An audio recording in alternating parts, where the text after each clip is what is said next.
Salut les amis, c'est Ben de Gore Factory. Aujourd'hui, on va parler de Warhammer 40 000 avec une petite campagne narrative qui va durer au moins jusqu'à la fin de l'année. Je vais vous parler des règles, mais avant tout, petite place à un petit bout de fluff que j'ai écrit exprès pour la campagne. La planète Xenafor 7 se trouve sur une partie reculée de la bordure extérieure du système sous l'égide de l'Imperium.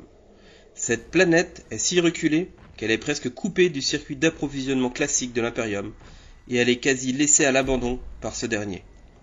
Cette planète regorge pourtant de ressources naturelles, et possède une flore et faune autochtone très variées.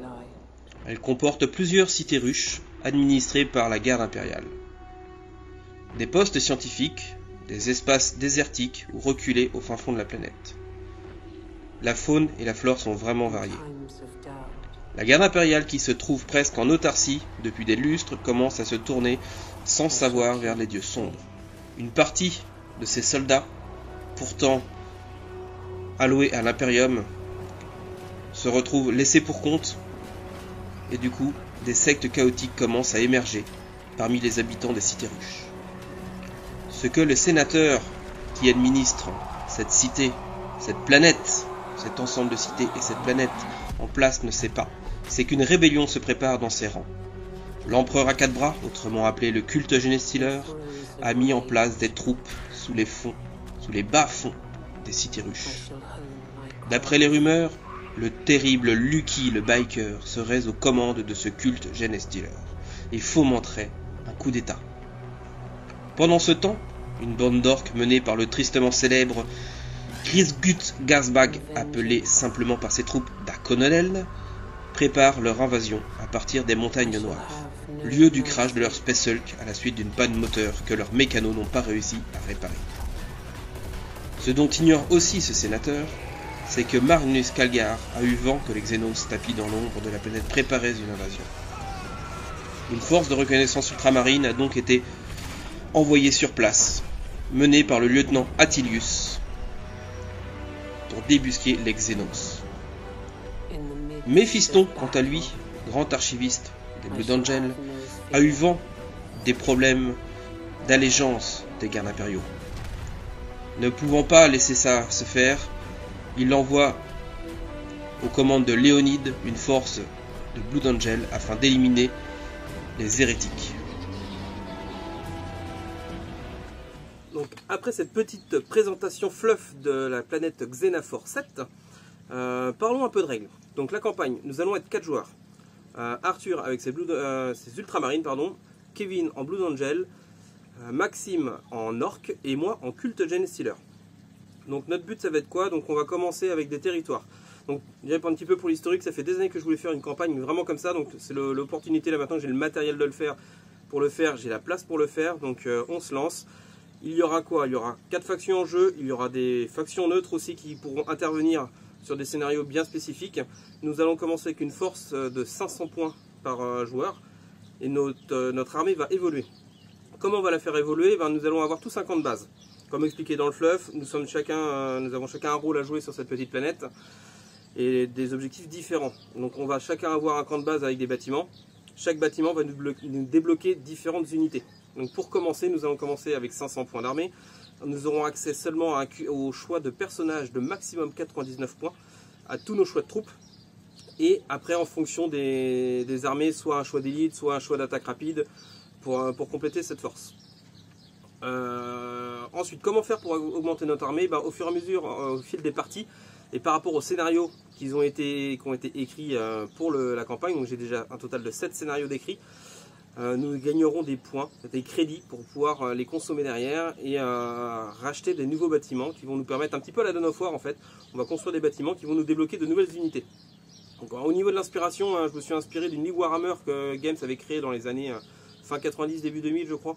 Je m'inspirais aussi pas mal de Necromunda, le V2, le V1, V2, les premières versions, avec un système d'expérience. Vous allez voir que nos unités, nos armées vont prendre de l'expérience et nous allons pouvoir payer des buffs permanents à nos escouades ou à nos personnages. Il y aura aussi la mort à prendre en compte, c'est-à-dire qu'à la fin des parties, les unités qui auront été détruites pendant la partie, faudra faire un jet. Donc il y aura une phase d'après-campagne qui sera vraiment très importante. d'après-bataille, pardon, une phase de campagne qui sera très importante, qui sera faite après chaque partie.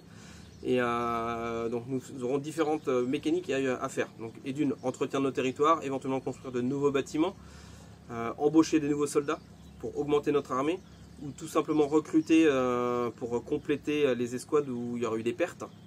Quand nous aurons des pertes possibles définitives dans notre armée, c'est-à-dire que quand vous aurez des pertes pendant les parties, et ben, il y aura un jet à faire et l'escouade ou les membres qui auront été tués pendant la partie pourront être définitivement enlevés de votre liste d'armée. Alors je dis votre, parce que la campagne nous ne la faisons pas qu'à 4. Le but c'est aussi vraiment de faire participer la communauté. Donc je n'ai pas encore toutes les règles, mais nous allons commencer la campagne avec 4 joueurs pour la lancer. Et très rapidement, je vais mettre à disposition dans la foulée de toute façon, dès la sortie de la campagne, toutes les règles. Donc il y a à peu près 7 pages de règles pour la campagne en elle-même. Il y a le fluff qui va avec. Nous avons tout un corpus de scénarios que j'ai écrit et adapté. Alors certains repiqués sur des bases du livre de règles existant, hein, et d'autres que j'ai sortis par rapport à différents jeux que j'ai adaptés. Et donc voilà, tout ça, ça fait un petit corpus que je mettrai à disposition pour vous, hobbyistes. Si vous voulez le faire de votre côté et vous joindre à la campagne, vous pourrez le faire. Tout sera à dispo sur ma page, sur mon site. Enfin voilà, je ferai en sorte que ça soit accessible assez facilement. Mais alors, par contre, ce que je vous demanderai, ceux qui voudront participer, il y aura plusieurs façons. Soit vous faites la campagne de votre côté, ou soit vous voulez interagir avec nous. Et là, c'est là que ça devient sympa. Le but, c'est que vraiment qu'il y ait une interaction entre vous et nous. C'est-à-dire que vos parties de votre côté auront une incidence sur nos armées et sur ce qu'on va pouvoir faire sur notre planète.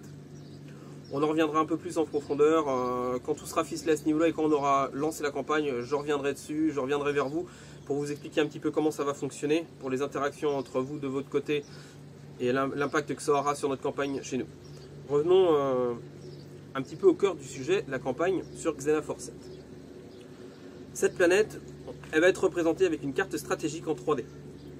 Tout simplement, Games avait sorti il y a un paquet d'années une campagne d'assaut planétaire, Mighty Empire, je sais pas, non ça s'appelait Assaut planétaire, Mighty Empire c'était pour Battle.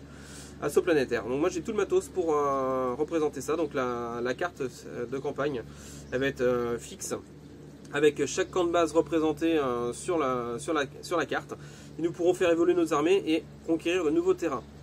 Donc il y a un système de drapeau avec les couleurs pour représenter chaque armée sur la carte. Nous aurons l'opportunité, quand nous allons conquérir un terrain, de construire de nouvelles structures dessus. Alors, je ne vais pas rentrer dans le détail, mais ça peut aller du simple bunker au champ de force, à la cité. Voilà. Beaucoup de choses qu'on va pouvoir mettre en place sur ces nouveaux terrains. Il y aura différents terrains, que ce soit de la montagne, de la forêt, des villes en ruine, choses comme ça. Ça n'aura pas une incidence directe sur la campagne si on conquiert une forêt ou une ruine. Par contre, nous, perso, de notre côté, on va essayer de mettre en place des décors qui vont correspondre aux terrains sur lesquels on va se battre. Donc les terrains vont nous permettre d'augmenter notre armée. Par contre, lors des parties, il va y avoir aussi des objectifs à faire. Il y a un listing, en fait, si vous voulez, sur les feuilles d'armée. Forcément, on a des feuilles d'armée du coup spécifiques avec le nom de chaque escouade et leur point de renom. Le point de renom, c'est quoi? Ça va être tout simplement de l'expérience que les escouades vont pouvoir marquer au fur et à mesure de leur bataille. Ça va leur servir à deux choses. Première chose, vous allez pouvoir les dépenser lors de la partie pour faire une action un petit peu héroïque. Il y a un petit listing de 4-5 choses. On va dire c'est un petit parallèle au point de stratagème, pardon, mais version campagne.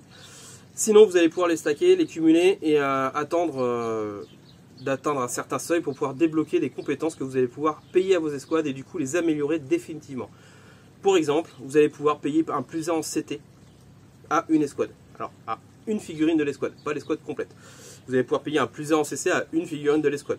Tout simplement, hein, votre sergent ou votre porteur d'armes lourdes, ben, ça va être quand même plutôt pas mal. Prenez l'exemple d'une escouade de Marines. Je parle d'une escouade de Marines lambda standard. Et ben, c'est quand même plutôt pas mal de payer un +1 en CT à votre porteur d'armes lourdes. Ou alors une escouade de primaris, d'orc, peu importe, de payer un +1 en CC à votre nobs de l'unité qui va avoir le gantelet ou la pince. Ça c'est plutôt pas mal. Alors différentes petits bonus comme ça qu'on va pouvoir payer à nos unités qui seront permanents. Donc concernant, je reviens un petit peu en arrière, concernant l'évolution de la liste d'armées, je vous ai parlé de différents bâtiments. Pour les visualiser, j'ai créé des arbres technologiques. Alors, je ne l'ai pas inventé le terme, hein, je l'ai repris sur la campagne de la Ligue Warhammer Battle des années il y a très longtemps. Tout simplement des arbres technologiques avec votre camp de base dans un coin de la carte. Alors c'est une feuille, ça tient sur une feuille A4. Toutes les factions vont avoir le même arbre technologique. Alors le même nombre, ça ne va pas débloquer les mêmes escouades, forcément, ça va dépendre de votre codex, mais ça va débloquer, vous allez avoir le même nombre de terrains par arbre technologique. Chaque terrain, enfin chaque bâtiment va avoir un certain coût en crédit, il va falloir dépenser pour pouvoir débloquer ce terrain. Ils vont tous être reliés les uns aux autres et vous n'allez pas pouvoir débloquer je dis une bêtise, mais le 10e terrain qui vous débloque par exemple pour les Marines, les Land Riders, enfin tous les gros soutiens Marines. Il va falloir d'abord débloquer tous les petits terrains d'abord qu'il y a au-dessus et qui sont rattachés.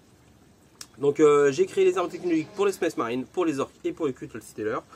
Donc quel que soit le chapitre de Marines, ça va être commun à tous les Marines. Par contre, s'il y en a jamais qui veulent le faire avec d'autres races que les Marines, le Cultural Stealer ou les Orcs, contactez-moi, il n'y a pas de souci, je vous ferai un arbre technologique qui correspond à votre faction. Là pour l'instant, voilà, je l'ai fait juste pour les factions qui sont en campagne au départ, mais il n'y aura aucun souci, je peux l'adapter pour toutes les factions pour avoir un truc cohérent par rapport à ceux qui sont existants. Concernant les scénarios, je vous ai parlé tout à l'heure, il y a 7 scénarios que j'ai déjà écrits, d'autres vont venir.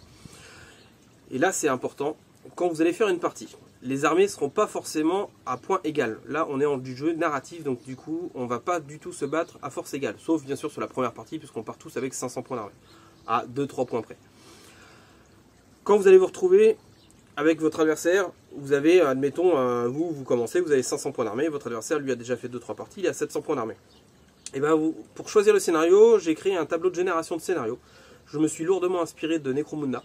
Vous allez jeter 2 dés de 6 sur un tableau qui va vous indiquer quel scénario vous allez jouer ou quel scénario vous allez pouvoir choisir. Et quel joueur va pouvoir choisir. Et c'est là que c'est important, que ce tableau justement permet de rééquilibrer un petit peu le déséquilibre par rapport aux différents coups d'armée.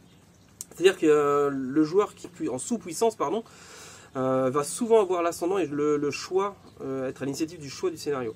Ce qui va permettre de prendre un scénario qui a son avantage. Typiquement dans les scénarios, des scénarios vraiment standards, classiques, bataille rangée, en longueur, en largeur, à peu près standard, avec différents types de déploiements. Sur ce, je vous dis à plus et n'hésitez pas à suivre si vous voulez voir la suite de la campagne et contactez-moi si vous voulez plus d'informations. N'hésitez pas à me contacter si vous habitez même à 100-200 km et que vous êtes prêt à faire la route pour venir participer à la campagne sur une journée.